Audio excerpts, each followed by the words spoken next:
오래 사는 삶은 축복일까요? 아니면 조용한 외로움의 연장일까요? 남편은 먼저 떠나고 자식들은 바빠서 연락이 뜸해집니다. 집안은 조용하기만 하고 하루하루 흘러가도 말 한마디 건넬 사람조차 없는 날이 늘어갑니다. 혼자 사는 시간이 이렇게 길 줄은 몰랐어요. 많은 여성 어르신들이 같은 말을 조용히 그리고 깊이 내뱉습니다.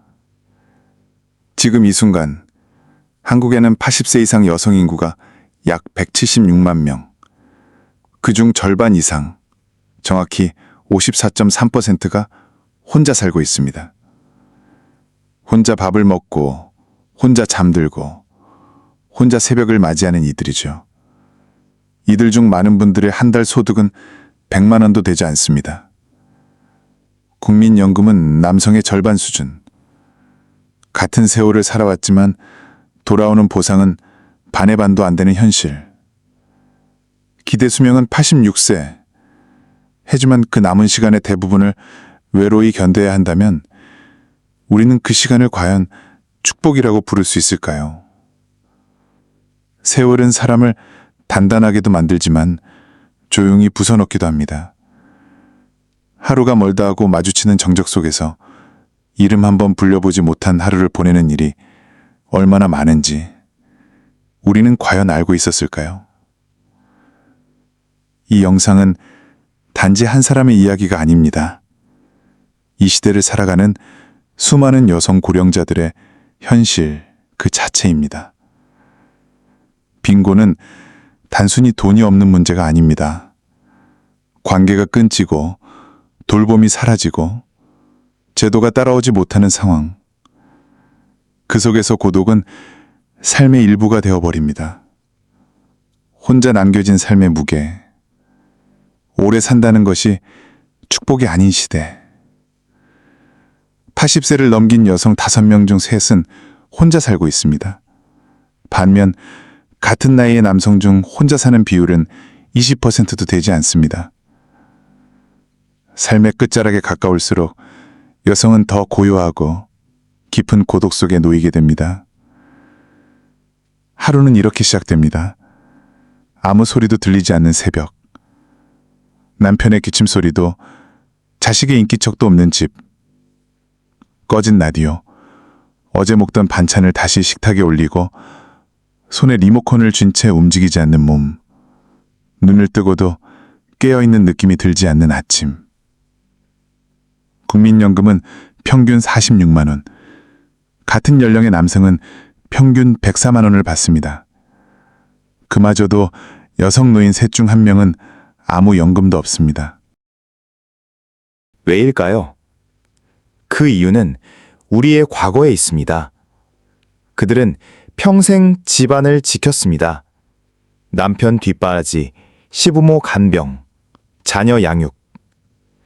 월급도 없고 경력도 없던 노동. 그 결과는 무연금 혹은 최저연금이라는 말로 돌아왔습니다. 그러나 그 어려움은 단지 경제적인 것만은 아닙니다. 건강도 위태롭습니다. 낙상사고, 고혈압, 당뇨병, 우울증 모두 남성보다 더 높습니다. 혼자 넘어지면 아무도 알아차려주지 않습니다. 혼자 아프면 병원에 갈지 말지도 혼자 결정해야 합니다. 그리고 자살. OECD 국가 중 75세 이상 여성의 자살률은 여전히 가장 높은 수준입니다. 삶이 고독을 넘어서 위험이 되는 시대입니다. 이제 우리는 물어야 합니다. 오래 산다는 말이 정말 축복일까요? 지금 여성 노인에게 남은 것은 삶이 아니라 생존입니다. 그 생존은 너무 길고 너무 무겁습니다. 혼자 살아간다는 건 단지 생활의 방식이 아니라 모든 책임과 두려움을 혼자 떠안는다는 뜻입니다. 아침에 눈을 뜨면서 걱정이 시작됩니다. 혹시 어젯밤 이불도 덮지 않고 잠든 내 몸이 식어가진 않았을까? 침대에서 일어나는 그 순간부터 불안이 앞섭니다. 예전엔 식구들 입맛에 맞추느라 분주했지만 이젠 내가 뭘 좋아하는지조차 가물가물합니다. 마트에서는 남을까봐 손이 가지 않고 반찬 가게에서 소분된 걸 사와도 며칠 지나도록 그대로 있습니다. 식욕보다 먼저 오는 건 외로움입니다. 가끔 숨이 막히는 순간 문득 드는 생각. 혹시 지금 이대로 쓰러지면 어떡하지? 이 이야기는 특별한 누군가의 이야기가 아닙니다. 곁을 지키던 사람들이 하나둘 떠난 후에도 고요한 집을 지키고 있는 당신의 이야기일 수도 있습니다. 혹은 당신 어머니의 이야기일지도 모릅니다. 우리가 나이를 먹는다는 건 단지 늙는 것이 아니라 세상과의 연결이 하나씩 끊겨가는 과정인지도 모릅니다. 그래서 이 목소리는 지금 이 순간 더 많은 사람에게 닿아야 합니다. 외로움은 나누면 줄어들고 이야기는 들려지면 바뀔 수 있기 때문입니다. 조용한 전화기 옆에서 또 하루가 시작됩니다. 잠자리에 들며 전화기를 곁에 두는 이유는 누군가를 기다리기 때문이 아닙니다. 혹시 모를 일에 대비한 말없이 쌓여있는 불안 때문입니다. 몇 달에 한 번 오는 자녀의 전화. 그 반가운 소리에 가슴이 뛰지만 전화를 끊고 나면 왠지 모르게 더 허전해집니다. 기대했던 감정과 현실 사이의 거리가 너무 멀기 때문입니다. 2024년 보건복지부의 조사에 따르면 여성 독거노인의 63%는 일상적인 대화를 나눌 사람이 없다고 말했습니다. 대화가 없는 삶. 그건 단순히 말이 없는 것이 아니라 내 존재가 점점 세상에서 지워지고 있다는 체감입니다. 심리적 단절은 단순한 외로움이 아닙니다. 그건 마음의 병이 되고 결국엔 몸까지 병들게 합니다. 여성 독거노인의 우울감 경험률은 45.7%, 그러나 상담이나 치료를 받는 비율은 10%도 되지 않습니다. 대부분이 스스로의 슬픔을 조용히 안고 살아갑니다. 한때는 아이 셋을 키우고 남편의 도시락을 싸주고 명절엔 혼자 상을 차리던 손이 이제는 냉장고 문을 여는 일조차 버겁다고 말합니다. 혼자 사는 하루는 기억보다 무겁고 상상보다 깊습니다. 그 하루 속에는 수십 년간 쌓여온 돌봄의 피로, 세상에 드러나지 않은 가정 내 노동의 흔적, 그리고 점점 잊혀진 존재라는 자각이 녹아 있습니다. 이분들은 도움을 원하지 않는 게 아닙니다. 도움을 청할 방법을 모르는 것뿐입니다. 자존심 때문이 아닙니다. 내가 민폐가 되는 건 아닐까? 자신을 작게 만드는 사회의 시선 때문입니다. 가족은 멀어졌고, 이웃은 사라졌고, 복지제도는 너무 복잡합니다. 하루는 점점 더 작아지고, 대화는 끊기고, 마침내 말을 하지 않는 날이 늘어갑니다. 혼자 사는 시간이 길어질수록 감정 표현도 어색해집니다. 슬픔이나 기쁨도 말로 꺼내지 않다 보면 감정이 묻히는 것이 아니라 감정 자체가 지워지는 겁니다. 이제 우리는 말해야 합니다. 지금의 여성 독거노인은 단순한 노인이 아닙니다. 이들은 한국 현대사를 몸으로 견뎌낸 한 세대의 이야기입니다. 이분들의 외로움은 가벼운 쓸쓸함이 아닙니다. 이분들의 가난은 단순한 준비 부족 때문이 아닙니다. 그건 수십 년간 쌓여온 제도와 구조의 결과입니다. 노년은 누군가의 실패가 되어서는 안 됩니다. 그 긴 생의 마지막 계절이 고립과 침묵으로 채워져서는 안 됩니다. 당신이 지금 이 이야기를 듣고 있다면 그것만으로도 이 세상은 아직 따뜻해질 가능성이 남아있다는 뜻입니다. 이 구조는 지금도 아무런 변화 없이 다음 세대로 향하고 있습니다. 지금 이 현실은 특정 세대의 문제가 아닙니다. 이 구조는 오늘도 아무런 수정 없이 다음 세대 여성의 노후를 같은 외로움과 같은 빈곤으로 이끌고 있습니다. 첫 번째 구조, 생애소득 격차. 2024년 국민연금공단에 따르면 남성의 평균 연금 가입 기간은 21.2년, 여성은 고작 9.1년, 무려 12년 이상의 차이입니다. 이 격차는 결국 노년의 연금 수령액으로 이어집니다. 남성은 104만 원을 받는 반면 여성은 평균 46만 원, 절반에도 못 미칩니다. 왜 여성은 덜 받는 걸까요? 이유는 단순합니다. 결혼과 출산, 양육을 기점으로 여성은 노동시장 밖으로 밀려났기 때문에 그 시절 가사와 돌봄은 당연한 일로 여겨졌고 그 노동은 쉼이 아니라 사회적 기여에서 제외당하는 과정이었습니다. 한 번 일자리를 잃으면 다시 돌아가기도 어려웠습니다. 대부분은 비정규직, 단기직, 시간제 일자리, 낮은 소득으로 국민연금에 가입하지 못하거나 최저 납입 기준만 겨우 유지했습니다.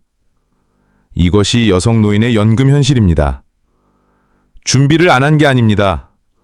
준비할 수 없도록 만든 구조였습니다. 두 번째 구조, 보이지 않는 노동의 무보상. 여성은 평생 가정을 지켰습니다. 남편의 뒷바라지, 시부모 간병, 자녀 양육, 하루도 쉬지 않고 일했습니다. 하지만 그 모든 노동은 어느 곳에도 소득으로 기록되지 않았습니다. 연금도, 건강보험도, 기초연금도 이 기록이 없으면 지원 대상에서 제외됩니다.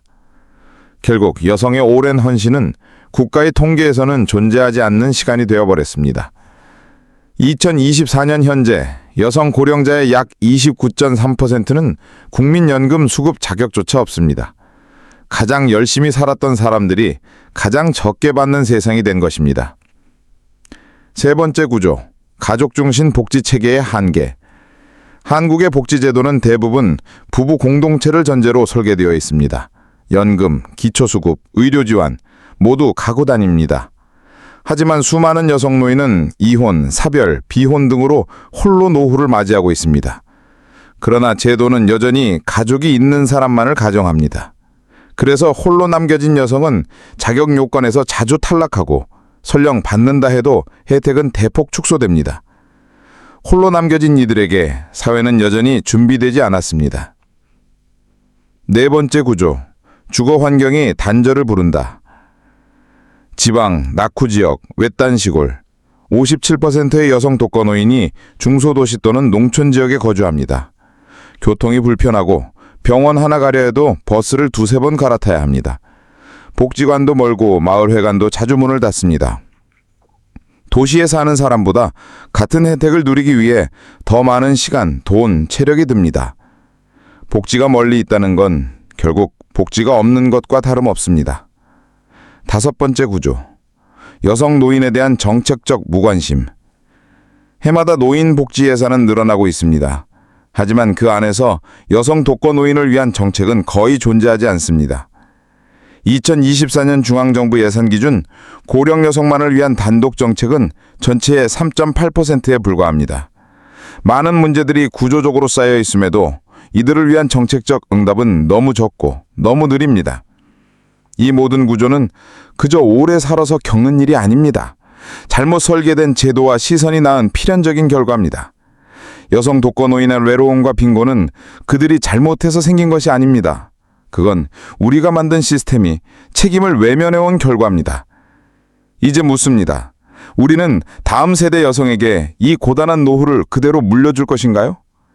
지금의 침묵은 곧 미래의 고통이 됩니다. 그래서 이 이야기를 나누고 알리고 바꾸는 일은 더 이상 미룰 수 없는 시대의 과제입니다. 우리는 긴 시간을 살아왔습니다. 수많은 날들을 지나 어느덧 인생의 후반, 이제는 노후라 불리는 시간 속에 머물고 있습니다. 하지만 그 길 위에서 우리는 종종 이 삶을 내가 정말 준비했는가? 라는 물음을 마주하게 됩니다. 복지관 프로그램은 대개 전체 노인을 대상으로 하지만 그 안을 들여다보면 대부분이 남성 중심의 재취업 교육, 기술 중심의 활동들입니다. 정작 오랜 시간 가족을 돌보며 자신보다 남을 먼저 챙겨온 여성 노인들은 제도에서도 정책에서도 그리고 삶의 모든 자리에서도 조용히 뒤로 밀려났습니다. 그 결과는 지금 우리가 살아가는 이 현실입니다. 그렇다면 우리는 지금 무엇을 해야 할까요? 물론 제도는 바뀌어야 합니다. 하지만 법과 정책이 달라지는 데엔 시간이 걸립니다. 그 시간 동안에도 우리의 하루는 쉬지 않고 흘러갑니다. 그래서 지금 필요한 건 사회가 바뀌기를 기다리는 게 아니라 먼저 우리가 우리 삶을 지키는 일입니다. 첫째, 연금 준비 늦어도 포기하지 마세요. 연금 수령 나이를 지나셨더라도 여전히 소액 납입이나 임의 가입, 반환 일시금 재입 같은 제도를 통해 노후 수입을 조금이라도 늘릴 수 있습니다. 내 이름으로 들어오는 돈은 그 금액이 작든 크든 나를 지탱해주는 버팀목이 됩니다. 국민연금공단에 전화 한 통이면 당신 상황에 맞는 계획을 세울 수 있습니다. 지금부터라도 시작하세요. 그 시작이 미래를 바꿉니다. 둘째, 혼자 살 가능성을 받아들이고 관계를 준비하세요. 이제는 가족에게 모든 것을 기대하기 어려운 시대입니다. 이제는 내가 만드는 관계가 필요합니다. 주민센터, 복지관, 시니어센터 등에서 운영하는 모임이나 프로그램은 대부분 무료이고 누구든 참여할 수 있습니다. 내가 갈 자리가 아니야 라고 생각하기보다 지금 가지 않으면 나중엔 더 갈 데 없을지도 몰라 라는 사실을 기억하세요. 관계는 준비하는 사람에게 먼저 손을 내밉니다. 셋째, 집은 나이 들어 가장 큰 위험이 될 수 있습니다. 혼자 사는 집, 그곳이 단독주택이든 오래된 아파트든 계단이 많고 불편하다면 더 이상은 내 집이 아닌 위험한 공간이 됩니다. 정부에서는 고령자용 임대주택, 매입 임대 지원도 시행 중입니다. 난 아직 괜찮아. 이 말이 나중에 그때 왜 안 옮겼을까 라는 후회로 바뀌기 전에 집도 나이에 맞게 바꾸는 지혜가 필요합니다.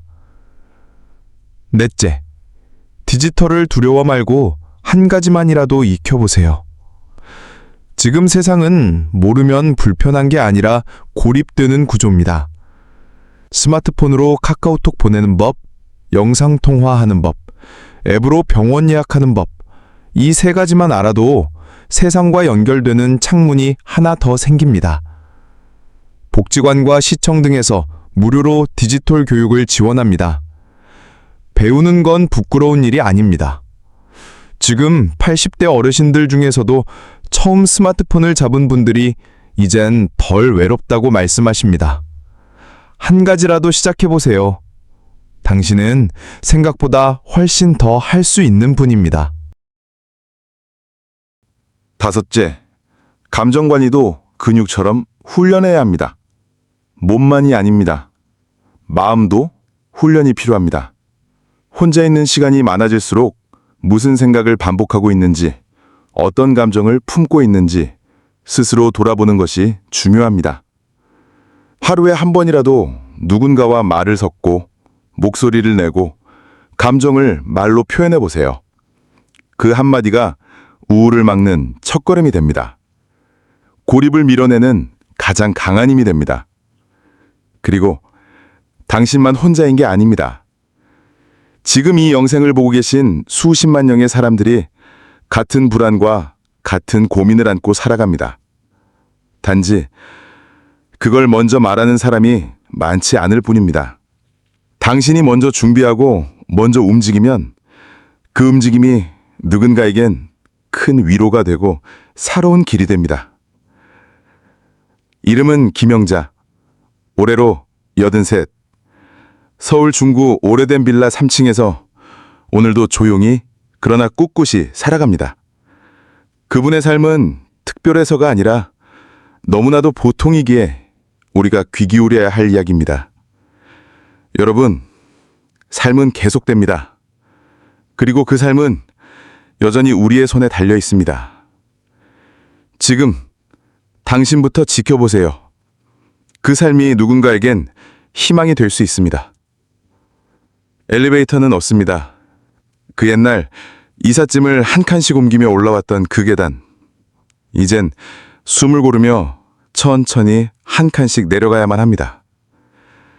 남편은 긴 투병 끝에 8년 전 세상을 떠났고 두 아들은 결혼 후 각자의 삶에 바빠 이번 주는 좀 어려울 것 같아 라는 말만 정기적으로 전하는 소식이 되어버렸습니다. 국민연금은 한 달에 35만 원, 기초연금을 합쳐도 70만 원 남짓. 다행히 집세는 없지만 관리비와 공과금, 약값을 빼고 나면 늘 빠듯하고 가끔은 마이너스입니다. 식탁 위 반찬은 언제나 비슷합니다. 멸치볶음, 무생채, 달걀 프라이. 멸치리고 그대로지만 어차피 누가 함께 먹는 것도 아니니 바꿔야 할 이유도 없습니다. 하루에 말을 꺼내는 횟수는 5번도 되지 않습니다. 약국에서 약을 받을 때, 편의점에서 잔돈을 말할 때, 택배기사님께 그냥 거기 두세요 할 때, 그게 전부입니다.